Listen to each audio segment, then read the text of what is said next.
Hey guys, Infidel1258 here. Today I want to talk to you about why I sold my Runi. I unloaded that thing for a very reasonable price, and it's at a time when the valuation can be applied in other ways that will offer something new and maybe a multiplication of what I was currently carrying. I'd love to explain it, so if that sounds interesting, stick around. Otherwise, check out the next video. Okay.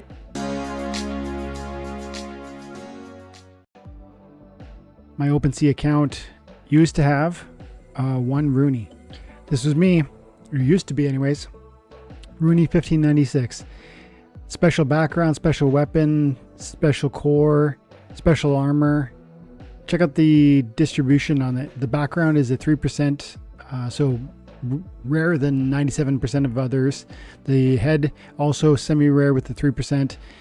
Crimean plate 3%, magma turbine, that's the power core 2%, and the Crimean spear at 1%. So this was in my opinion, this was a strong Runi, and this was one of the three that I pulled on my original purchase.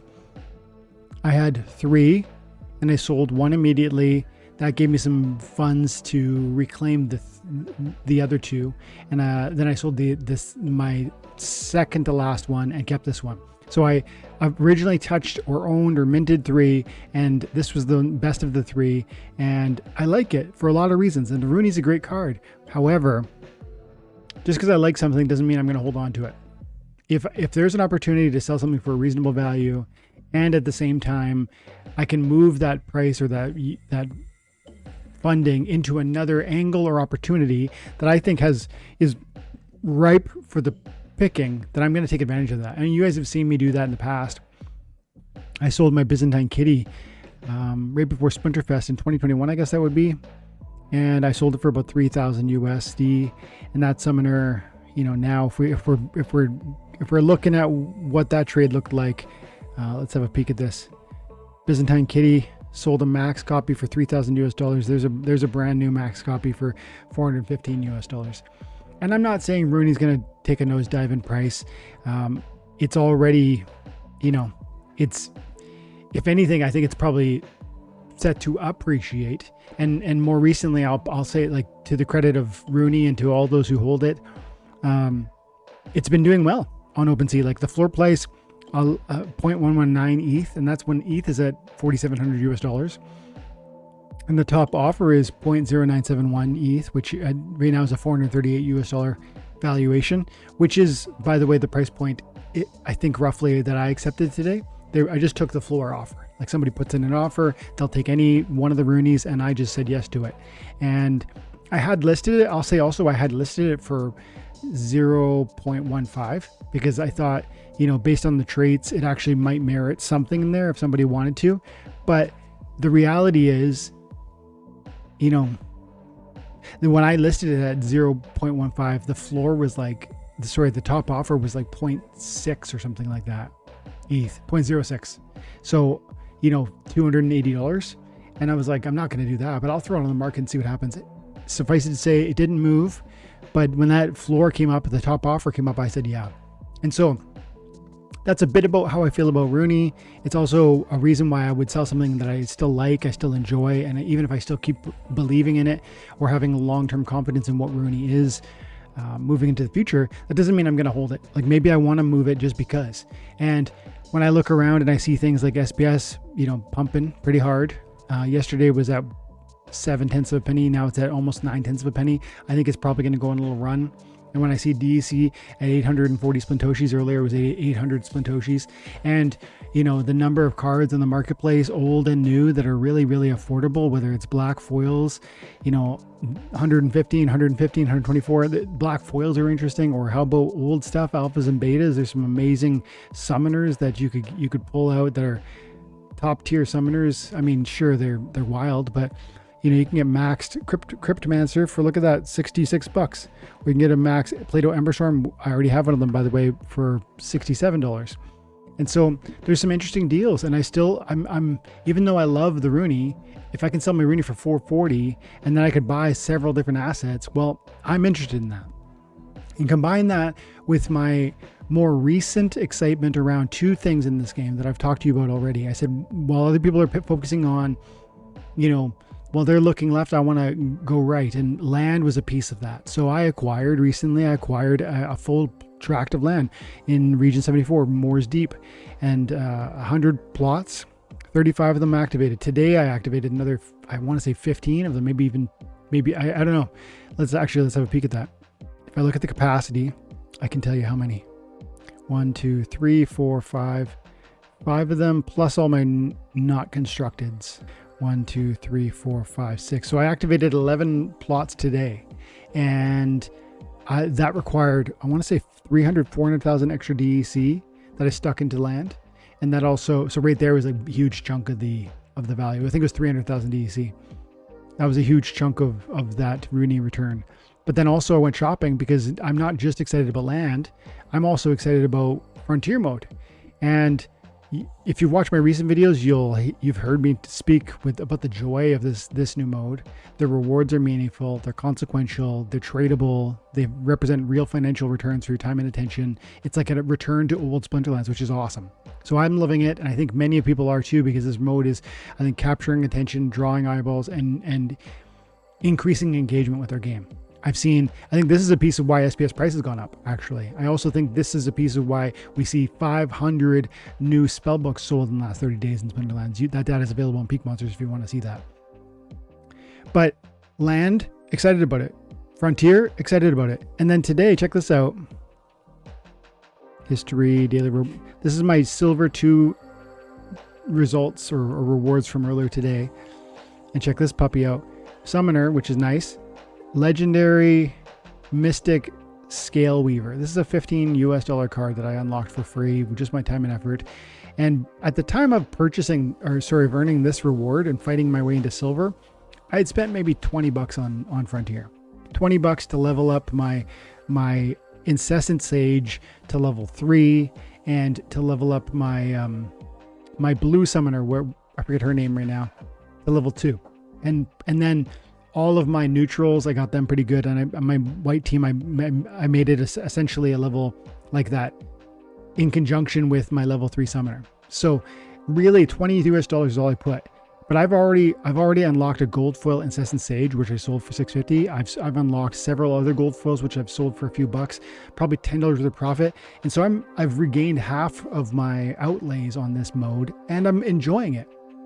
So then today I was like, look, Runi floor is reasonable. I'm excited about other opportunities, including land, which I already have, I've made that investment. Let's start activating some more of it.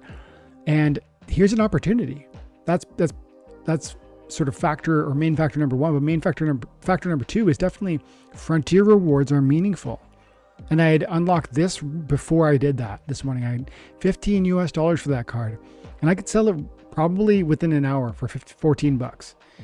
Or I think it was 10 bucks for the high bid. So instantaneous, close the bid sell the card for 10 bucks. I'm excited about Frontier. I'm enjoying the game mode, and I thought if I could throw another 50 or 100 bucks at this mode and move the needle on where I'm gonna be able to fight for at tomorrow and moving forward, I'm about that. And again, it's like this excitement for not just the reward potential, but the entertainment value. I hope that's clear. And so that's what I did. I went through, and I'll show you right now. I went through and I bought a boatload of cards. I got this card up to max level, I think it was, or level. I got most of my neutrals up to max level because they're going to be playable with my 2 max level summoners. And then I also got some key cards, like everything from blue maxed out. And that's because I got the max blue summoner. And then I also got everything from the purple maxed out because I went to the trouble and effort and cost of getting the max blue purple summoner.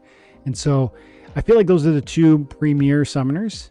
And then, like I said, I have level, let's just show that actually. Let's come over here, item cards. So right there, level 1 Bartholomew. I would like to upgrade him, but I just want to focus for now. So I got my max level Marlai Singariel and max Thal Grimoire.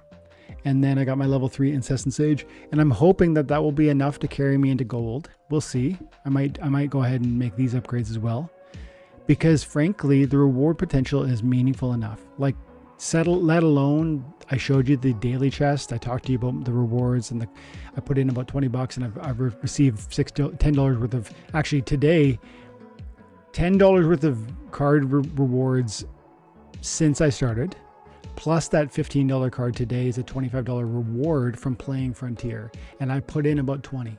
So I'm making my money back theoretically. I'm interested in exploring how far I can take that. Now, I will say as a caution to those of you who want to replicate what I'm doing, you better like the game. Don't buy the cards because you want to chase the rewards because you think you're going to get more return than you're put in. Because see that's only a piece of what I'm talking about. I'm talking about entertainment value and reward, and I carry them both as meaningful. I hold them both as if they are meaningful.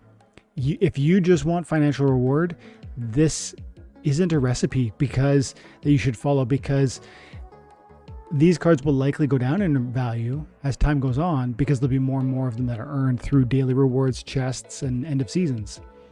Black foils will be given out, etc., through the weekly prize rewards, etc. But in the meantime, I can have fun with this mode, and I can recoup some of that outlays. And by the way, was it $100? Actually, we could have a quick peek at that. $63 on summoners, but I did overbuy on some of them. I accidentally bought too many. $63 on summoners, and then I listed back 14. So call it $50 on summoners, because I bought $14 too many by accident. So $50 on summoners, what I needed, and then $7, 57, 67, 74, 80, 81. Like we're in the $100 price range, all told, with my white that I stopped, white and blue that I bought first, and then today with my major purchase. So $100 worth of cards. And now the question is, how quickly can I make $100 back? For me, that's going to be a game I'm going to be playing, and I'm going to create a bit of a playlist, and I'll walk through it, and I'll do I'm doing a foundation series already, and I'll show you my foundation play. I show you the entertainment I'm having with it, the fun and the strategies I'm implementing. But now I'm going to have this sort of carrot in front of me where I'm going to be striving to see what my daily rewards look like. And can I recoup $100 worth of value from playing foundation mode? We're going to find them together. If I can, I'm going to put that back into SPS or DEC, and I'm just going to play. I'm going to free roll, like they say, right? I'm going to have fun with the game, and I'm going to let that thing build through time and effort. But I want to try and recoup some of that. But I think there's a real possibility of it. These cards are meaningfully valued, and there's a desire, and there's a large player base, and I think a growing player base for this mode. So these cards are actually quite expensive, and yeah, I'm excited to keep playing it. So that's why I sold my Runi today. I sold my Runi because I saw other opportunities. I saw interesting price points. Do I think it's going to go down in price from this point forward, like I sold the top? No. I think there's a distinct possibility that Runi gets more valuable. However, I don't just sell things because because I stopped liking it. It's possible to sell things that you like because you have an expectation about other opportunities that will outweigh that first choice. And so it's moving into an opportunity, hopefully, to multiply. And so between what I'm doing in land, as well as what I'm doing in Frontier, and I didn't even get into some of my other purchases too today, which, wouldn't have happened if I didn't sell that Runi. Like I maxed out some of my Conclave cards, which I'm excited about. And so I just love it. I love that this game, there's not just a fun blockchain, peer-to-peer, collectible card game. There's also this game within the game of how you navigate the allocation of your financial resources. You only have so much time, you only have so much attention, you only have so much finances.